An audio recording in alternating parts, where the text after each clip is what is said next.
Oxford University, a place of majestic towers and magical corners, the home of brilliant thinkers, politicians and poets, of world leaders and world changers. This is where Oscar Wilde sharpened his razor wit. This is the actual spot where the Archbishop of Canterbury was burned at the stake by bloody Queen Mary. This is the pub where C.S. Lewis and J.R.R. Tolkien met to discuss Narnia and Middle-earth over a pint. My precious. My name's Jeremy Hogan. I'm a game designer. Dream Inpires is a board game about Oxford University's rich 900-year history.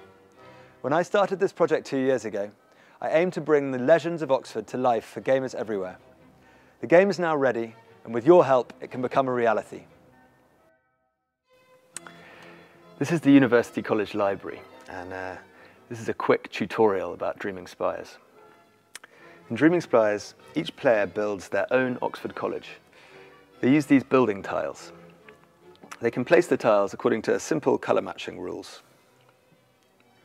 The buildings bestow benefits on your college, and these benefits are used to attract the great scholars of the various eras of the game. In the medieval era, we have William of Ockham. In the Enlightenment, Jonathan Swift. In the imperial era, the dastardly Cecil Rhodes. And in the modern era, Tim Berners-Lee, inventor of the internet. And a huge selection of the good and the great from Oxford's history. Your college will also be beset by historical events, some of which, like town versus gown rioting, may be difficult to handle. Others, like the advent of punting, we hope will be much more enjoyable. Your aim is to build the college with the greatest reputation, and your reputation is tracked on this scoreboard. You're competing both for the strongest reputation in the various subjects of Oxford and for areas of college life, like your fellows, students and tradition.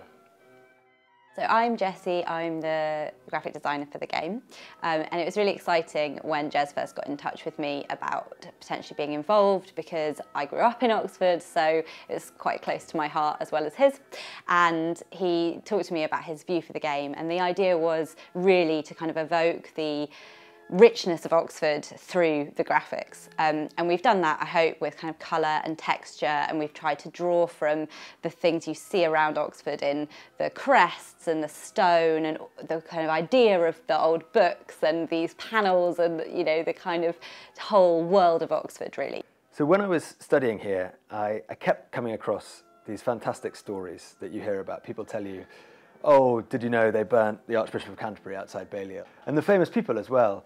You know, this is the college that Tolkien was at. This is the pub he used to drink in. This is where Shelley got expelled, all these things. And I thought, you know, these amazing stories are a perfect theme for a board game.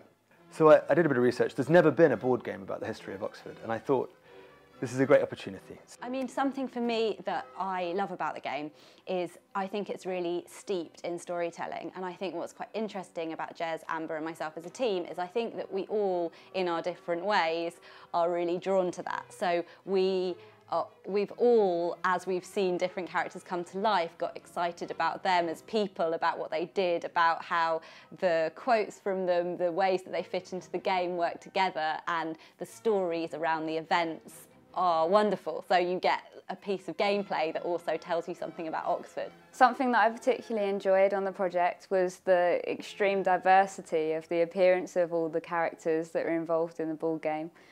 Some of them are so eccentric. In the Enlightenment period, you've got the craziest hair. They all had their own special distinctive features. Tolkien looks like a very charming old man. John Locke's massive nose. I think that anyone could play it. You know, I'd love to play it with my family. You build something, so you see yourself making something. You collect people, and it's very easy to get attached to certain people. And you have money to spend, and you have these events and these moments of auctions which are really exciting. And I feel like it's the mix of things that mean that people will enjoy it. If we're lucky enough to hit our target, this game's going to be powered by Game Salute. So they're going to help us with the manufacturing. We're working with Panda in China, who we've asked them for top quality components. We think the great art and the rich theme, it really deserves top quality. And Game Salute are also going to warehouse the game for us, both in the US and the UK, and they'll be organising shipping direct from those warehouses to our backers. So we're really pleased to have their support.